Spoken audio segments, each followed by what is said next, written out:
Auzubillahiminasyaitonirrajim. Bismillahirrahmanirrahim. Assalamualaikum warahmatullahi wabarakatuh. Alhamdulillahirabbil alamin wassalatu wassalamu ala asyrafil anbiya'i wal mursalin wa ala alihi washabihi ajmain. Qala rabbi shrah li sadri wa yassir li amri wahlul 'uqdatam min lisani yafqahu qawli.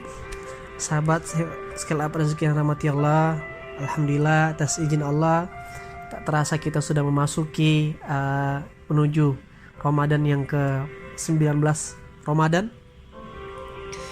Tinggal 11 hari lagi perjalanan kita ini untuk menikmati sebesar-besarnya rahmat dari Allah di bulan suci yang penuh berkah ini.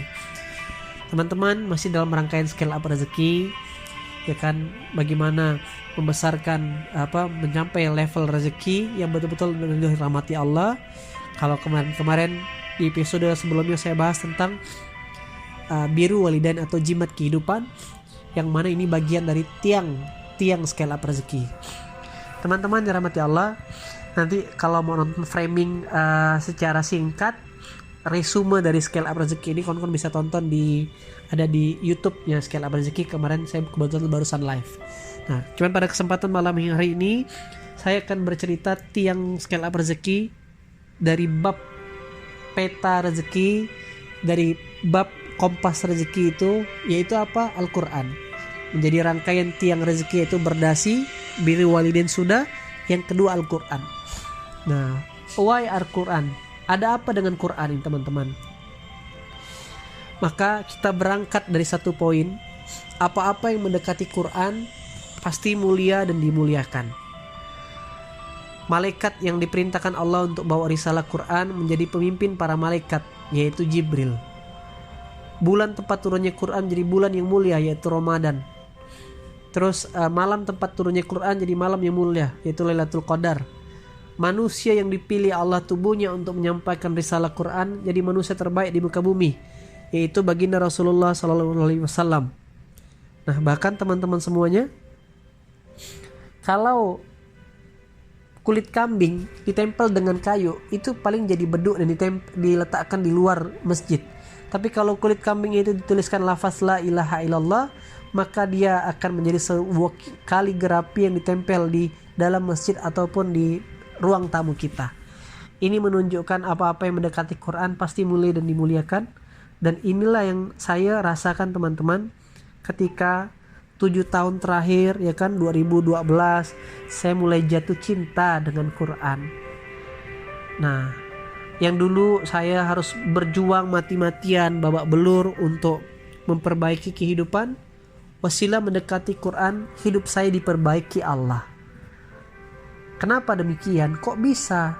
Nah, pertama, karena Quran ini ijaz. Ijaz itu kata dasar dari mukjizat. Artinya punya kekuatan yang melemahkan. Nah, kalau kita pikir dalam sisi akal, sepertinya memang yang keren itu seperti mukjizat sihir yang dimiliki oleh Nabi Musa. Mukjizat menguasai atau mengendalikan jin seperti dimiliki Nabi Sulaiman.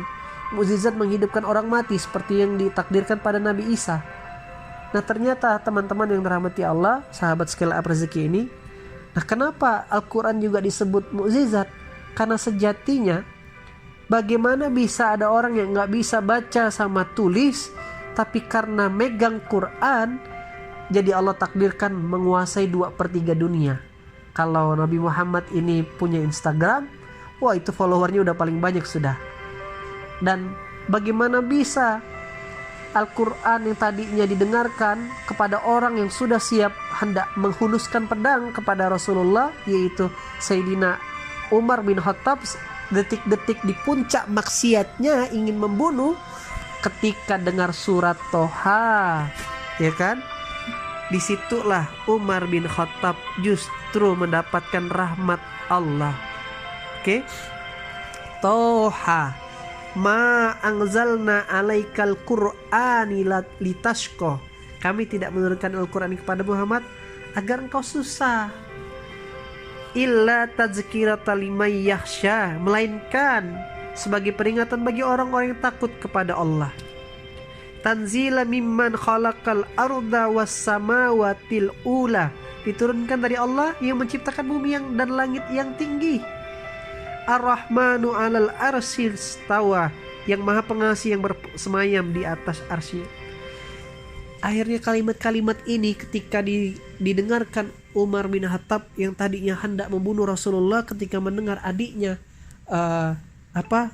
memeluk agama Islam, akhirnya terlepaslah pedang tadi dan ditanya, siapa yang, dari mana kau dapatkan ini, gitu loh, dari mana kalimat-kalimat syair-syair ini?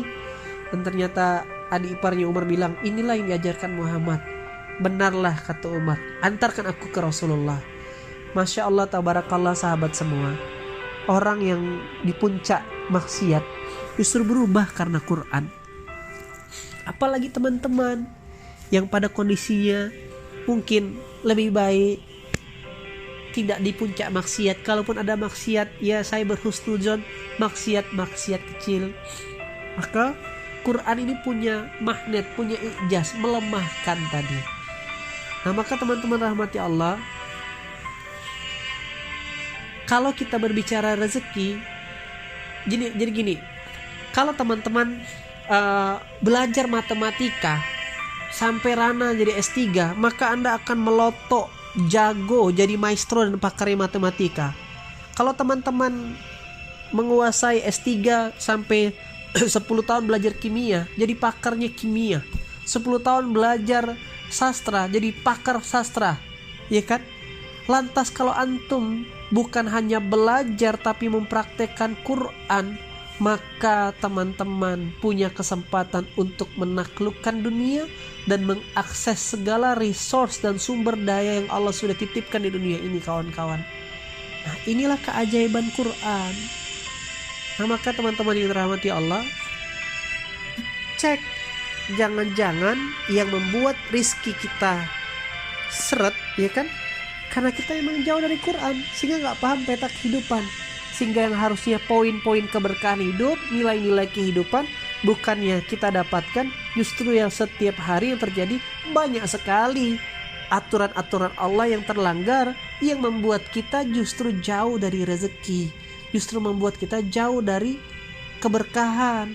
Tapi kalau kita paham peta-peta Quran, peta-peta yang Allah ajarkan di Quran, oh ghibah itu nggak boleh, riba itu nggak boleh, ya kan? Oh ternyata sedekah itu kan Allah perintahkan. Oh ternyata buruk sangka tuh nggak boleh, berkata yang buruk nggak boleh.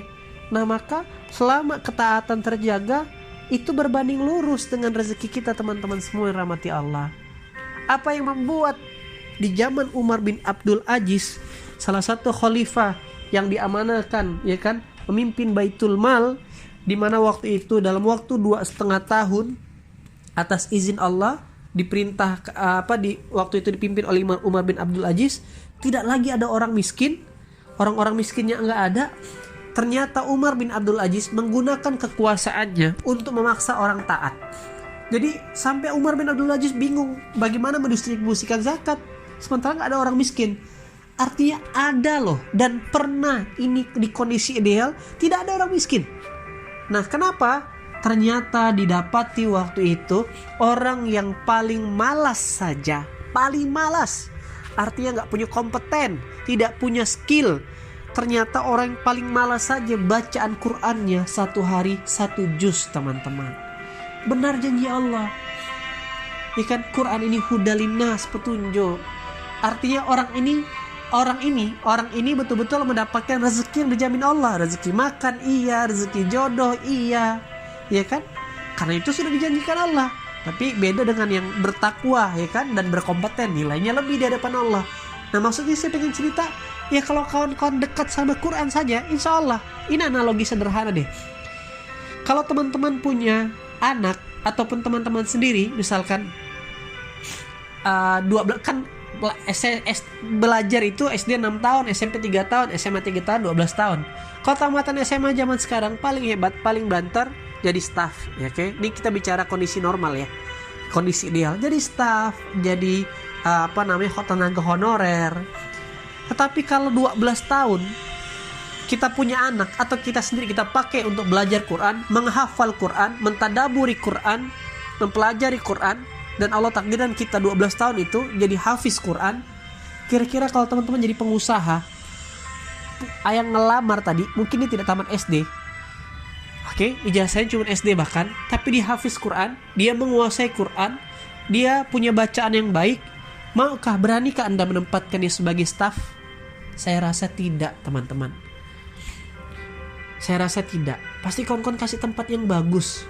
Kawan-kawan bisa jadi kasih minimal dia jadi pengajar di perusahaan kita. Dan posisinya nggak mungkin kita yang beriman ini menyia-nyiakan atau cuma dikasih 300.000, 500.000, nggak mungkin. Dan itu yang saya alami dan saya lihat orang-orang sekeliling saya. Saya punya adik, ya saya anggap adik, Ustadz Lutfan. Oke, kuliah nggak selesai. Akhirnya dalam perjalanan kuliah beliau justru menghafal Quran 6 bulan. Dan hari ini Allah takdirkan punya pondok. Anak yang usianya belum sampai 30 tahun hari ini punya pondok penghafal Quran yang menghidupi 80 anak.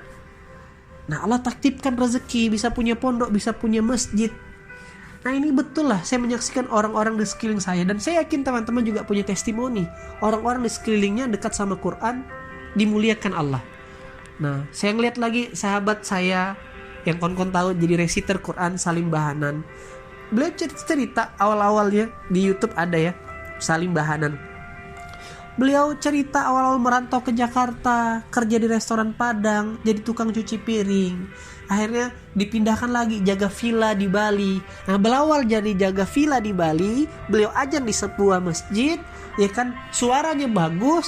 Akhirnya ditawarin untuk rekaman di salah satu channel YouTube saat itu.